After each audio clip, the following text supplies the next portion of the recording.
नमस्कार दोस्तों, बहुत बहुत स्वागत है आप सभी का यूट्यूब के online platform study for GK में। दोस्तों आज के इस वीडियो में बात करने जा रहा हूं एमपीपीएससी प्री और मेंस की तैयारी बिना कोचिंग के यानी घर बैठे कैसे शुरू करें। तो आइए शुरू करते हैं वीडियो को, टू द पॉइंट बात करते हैं। दोस्तों देखिए, सबसे पहले मैं बात कर रहा हूँ एमपीपीएससी प्री एग्ज़ाम की। देखिए ये तो मैं पहले क्लियर कर चुका हूँ कि एमपीपीएससी जो एग्ज़ाम है वो 3 फेज़ों से होकर गुजरना पड़ता है। आपको पता है कि प्री मेंस प्लस इंटरव्यू है ना, तीनों फेज़ जब आप क्वालिफाई करते हैं तभी आप एक डिप्टी कलेक्टर का सपना साकार कर सकते हैं। क्लियर है? तो यहाँ तक तो ये सारी चीज़ें तो क्लियर हैं। अब बात कर लेते हैं हम नेक्स्ट जो है कि बिना कोचिंग के घर बैठे तैयारी कैसे करें दोस्तों, है ना। तो चलिए स्टार्ट करते हैं। देखिए सबसे पहले मैं आपको बता दूं कि फेज़ जो होते हैं, आपको क्लियर है कि 3 फेज़ों में आपका एग्ज़ाम होता है। वो जो 3 फेज़ होते हैं वो कौन कौन से होते हैं एमपीपीएससी के 3 फेज़ कौन कौन से होते हैं, है ना। ये होता है आपका प्री एग्ज़ाम, जिसे प्रीलिम्स एग्ज़ाम बोलते हैं। फिर आपका मेंस होता है, मेंस एग्ज़ाम होता है ना। देखिए मैं इसलिए आपको बता रहा हूँ क्योंकि पेपर देने के पहले जो बेसिक जो समझ है वो आपके दिमाग में या आपके जहन में होना ज़रूरी है दोस्तों, है ना। और फिर इसके बाद होता है आपका इंटरव्यू। क्या होता है? इसके बाद आपका होता है इंटरव्यू, है ना। इन तीनों फेजों से आपको होकर गुजरना पड़ता है दोस्तों। क्लियर है? आउटलाइन ये तो क्लियर हो गया। अब देखिए बहुत सारे लोग हैं जो बोलते हैं कि बिना कोचिंग के बहुत बड़ा एग्ज़ाम है जो बिना कोचिंग के नहीं निकाला जा सकता। तो ऐसा बिल्कुल नहीं है ना। बिना कोचिंग के भी आप घर बैठे आप तैयारी कर सकते हैं और बेहतर स्कोर के साथ, बेहतर जो आपका रैंक है वो बेहतर रैंक के साथ आप डिप्टी कलेक्टर तक का सपना साकार कर सकते हैं। ऐसा बिल्कुल नहीं है।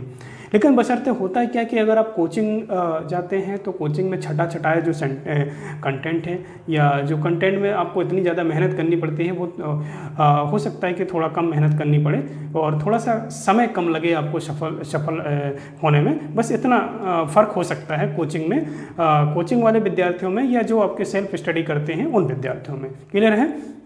तो देखिएगा, मैं बात कर रहा हूँ, सबसे पहले मैं बात कर रहा हूँ प्री एग्ज़ाम की। तो दोस्तों प्री जो एग्ज़ाम होता है ना दोस्तों, ये इसके 2 पेपर होते हैं और 2 पेपर जो होते हैं वो जीएस, पहला पेपर जीएस फर्स्ट पेपर जो होता है, ये जीएस फर्स्ट पेपर है ना। जीएस फर्स्ट जो पेपर होता है इसमें आपको भी पता है कि जीएस फर्स्ट पेपर में आपको देखने को मिलेंगे 10 यूनिट।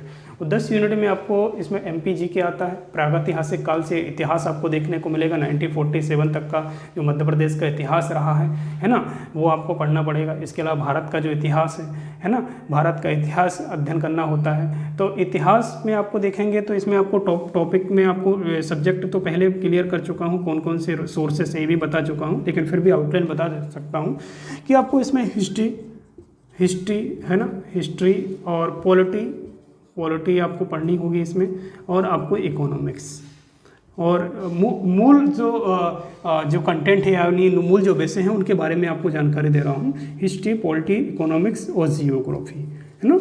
वर्ल्ड जियोग्राफी यहाँ पर पढ़ना नहीं है आपको, इंडियन जियोग्राफी। तो ये जो मूलभूत जो सब्जेक्ट हैं आपकी अच्छी खासी पकड़ होनी चाहिए इसमें।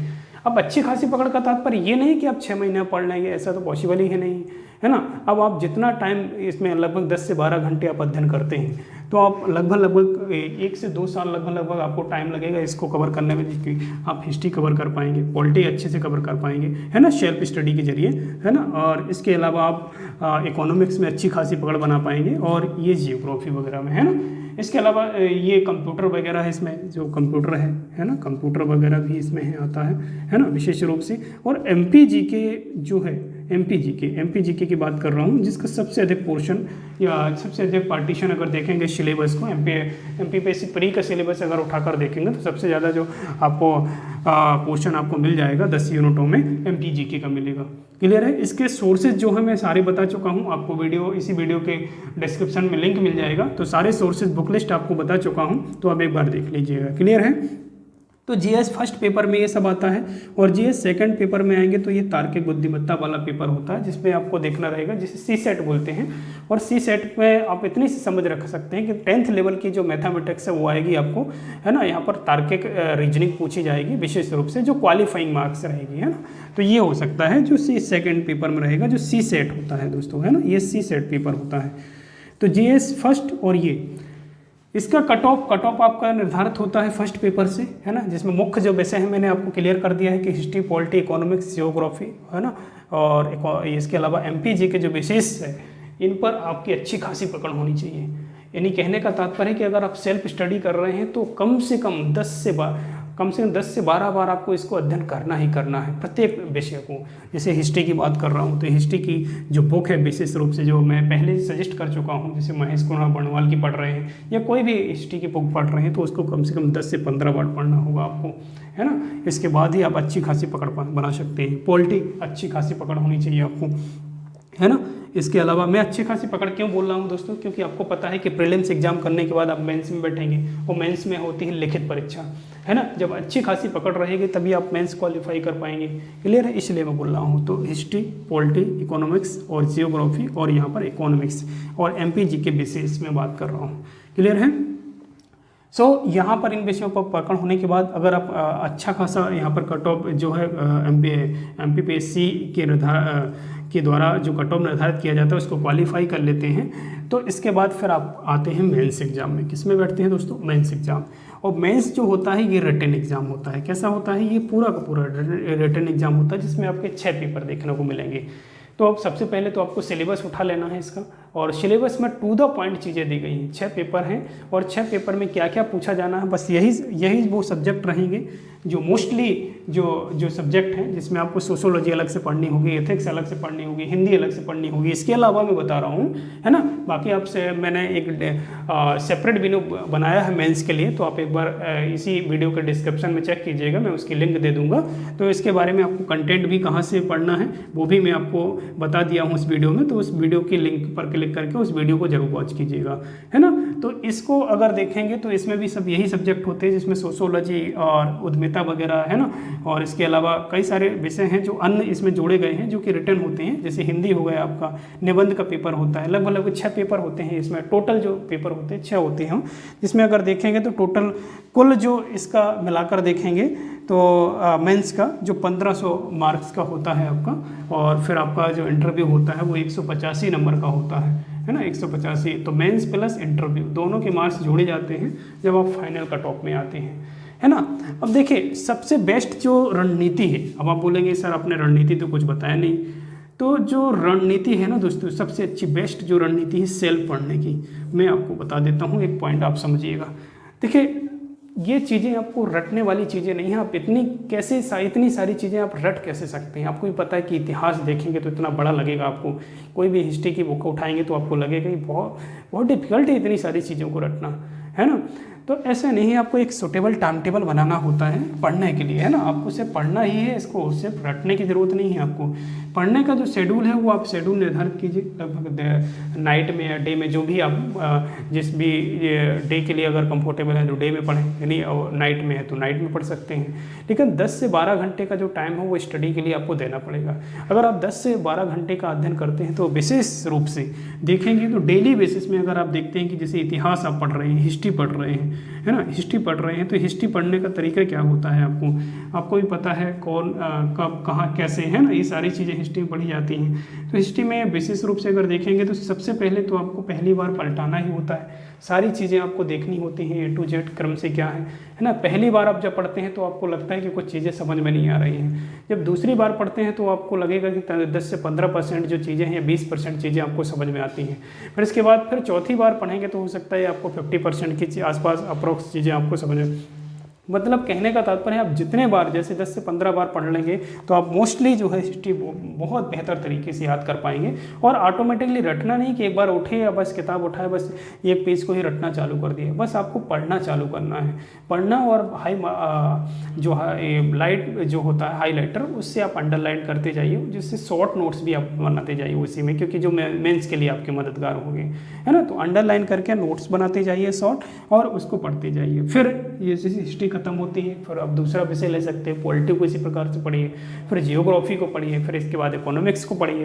ये सारे विषय पढ़ने के बाद फिर दूसरी बार, फिर एक दूसरे महीने में फिर दूसरी बार ट्राई कीजिए, है ना। मतलब कहने का तात्पर्य कि एक बुक को 10 से 12 बार आपको पढ़ना ही पड़ेगा, तभी आप चीज़ें कंठस्थ कर सकते हैं। अब ऐसा नहीं कि एक दिन में आपने उठाया और हिस्ट्री को बिल्कुल रटना चालू कर दिया, तो ऐसा तो पॉसिबल है नहीं है ना। ऐसे में फिर मेंटली प्रेशर आपका ज़्यादा बढ़ जाएगा और याद कुछ रह नहीं पाएगा, आगे पार्ट पीछे सपाट हो जाएगा। क्लियर है। तो मेरे कहने का तात्पर्य है कि आपको सिर्फ पढ़ना है और आपको एक नोट्स रखना है, नोटबुक रखनी है बनाने के लिए, जो नोट करते जाइए मोस्टली जो चीज़ें हैं। क्लियर है। और आपको भी पता है कि अगर कोई प्रॉब्लम आती है पढ़ने में या कोई चीज़ समझ में नहीं आती तो आप गूगल से और गूगल के माध्यम से बेहतर सहारा ले सकते हैं। गूगल में कोई भी चीज़ सर्च करेंगे तो बेहतर आपको कंटेंट गूगल आपको प्रोवाइड करता है। तो गूगल तो आपको पता है कि दुनिया का सबसे बड़ा मास्टर तो आपको गूगल ही है, तो गूगल से भी आप सहारा ले सकते हैं। क्लियर है? तो सेल्फ स्टडी के लिए ही है। फिर जैसे आप पॉलिटी में आएंगे तो पॉलिटी भी आपको देखने को मिलेगा। तो पॉलिटी भी इसी प्रकार से छोटा सब्जेक्ट है, हालांकि इतना ज़्यादा हार्डली नहीं है। आप इसको भी इसी तरह से फिनिश करेंगे, जैसे 1 बाय 1 वे पढ़ते जाएंगे, फिर दूसरी बार पढ़ेंगे, तीसरी बार पढ़ेंगे, है ना। शॉर्ट नोट्स मेकिंग करते जाएंगे तो मेंस के लिए मददगार रहेंगे, है ना। और लेखन कला के लिए आपको पता है लिखित परीक्षा मेंस होती है, तो डेली बेसिस में आपको जैसे आप पढ़ेंगे वैसे लिखना भी, आपको आंसर राइटिंग भी करते जाना है, तो आपके मेंस के लिए भी पकड़ अच्छी बन जाएगी। क्लियर है? इसी प्रकार से सारे विषय, चाहे वो कंप्यूटर हो, चाहे MPG हो, कोई भी हो, है ना, लगभग अगर देखेंगे तो 2 से ढाई साल के अंदर अंदर अगर देखेंगे तो एक अच्छी खासी पकड़ बना सकते हैं इन सब्जेक्टों में। और जैसे पकड़ बनती है तो फिर आप एग्ज़ाम में बैठिए, है ना। एग्ज़ाम में बैठ करके आप देख सकते हैं प्री, फिर मेंस और इंटरव्यू, रुकने वाला तो है नहीं आपको। क्लियर है? अब बात आती है सर इंटरव्यू के लिए फिर क्या करेंगे, जैसे मेंस क्वालिफाई होता है। तो देखिए सबसे पहले मैं बता दूं कि इंटरव्यू जो होता है वो पर्सनालिटी टेस्ट होता है। क्या होता है? आपकी पर्सनालिटी, एटीट्यूड वगैरह जो चेक किया जाता है, जो 185 के अप्रोक्स का नंबर का होता है। हालांकि ऐसा नहीं कि प्री के मार्क्स इसमें जोड़े जाते हैं, प्री के मार्क्स बिल्कुल नहीं जोड़े जाते हैं। जब फाइनली जो कट ऑफ बनता है, जो सिलेक्शन जो लिस्ट जारी होती है, उसमें मेंस और इंटरव्यू के मार्क्स जोड़े जाते हैं, जो लगभग 1685 के आसपास पूरा का पूरा अगर देखेंगे तो 1685 के नंबर होते हैं। फिर उसमें आपके मार्क्स रैंकिंग निर्धारित होती है ना। तो ये पर्सनालिटी टेस्ट होता है और इसमें डेप्थ से क्वेश्चन पूछे जाते हैं। ऐसा कुछ खास नहीं है कि आपको इसके लिए अलग से स्टडी करने की ज़रूरत है। ये वो है कि आप जैसे न्यूज़पेपर वगैरह पढ़ते हैं, नेशनल इंटरनेशनल लेवल की न्यूज़ वगैरह पूछ ली जाती है उस समय जब आप इंटरव्यू देते हैं। तो इसमें विशेष ऐसा कोई लोड लेने की ज़रूरत नहीं है, बस आपको फोकस करना है सिर्फ प्री और मेंस के लिए, है ना। तो प्री मेंस के लिए मैंने बताया कि 10 से 12 घंटे आप अगर देते हैं और बेहतर तरीके से इन सब्जेक्टों में पकड़ बनाते हैं तो आप, ऐसा नहीं है कि आप कोई कोचिंग की किसी कोचिंग की आपकी ज़रूरत पड़ेगी, किसी भी कोचिंग की आपको ज़रूरत नहीं पड़ेगी। अगर बेहतर तरीके से इन विषयों को कंप्लीट कर लेते हैं तो प्री और मेंस और आपका इंटरव्यू कोई भी रोकने वाला है नहीं है ना।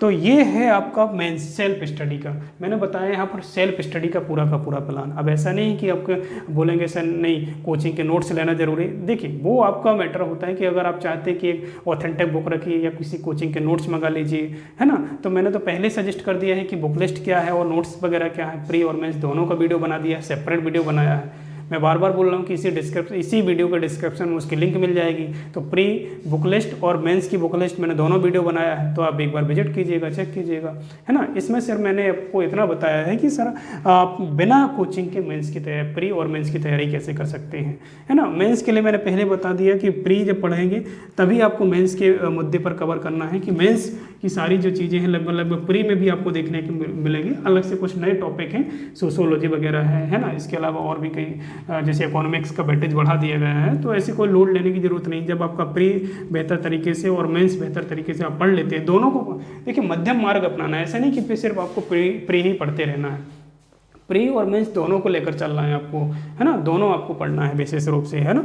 तो इन विषयों में अगर देखेंगे तो पकड़ बना लेंगे तो मेंस भी आपका कवर हो जाएगा और प्री भी आपका कवर हो जाएगा। फिर कुछ बचे हुए जो मेंस के लिए विषय रहेंगे, सोशियोलॉजी वगैरह उनको देख लीजिए, एथिक्स देख लीजिए, और आप विशेष रूप से हिंदी व्याकरण वगैरह है, निबंध वगैरह, उनकी प्रैक्टिस करते जाइएगा। लगभग अगर देखेंगे तो ये प्लान जो रहेगा सेल्फ स्टडी का 2 से ढाई साल या 3 साल के अप्रोक्स का जो आसपास का जो प्लान रहेगा वो बेहतर प्लान है। लगभग 2 से ढाई साल के अंदर अंदर आप एक सेल्फ स्टडी के जरिए आप बेहतर तैयारी कर सकते हैं और एक डिप्टी कलेक्टर का सपना साकार कर सकते हैं।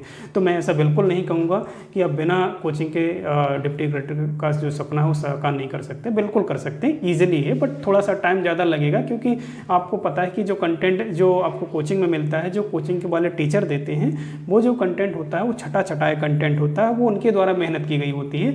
और मेंस प्री और मेंस में जब आप सेल्फ स्टडी करते हैं तो उसमें मेहनत आपको करनी होती है।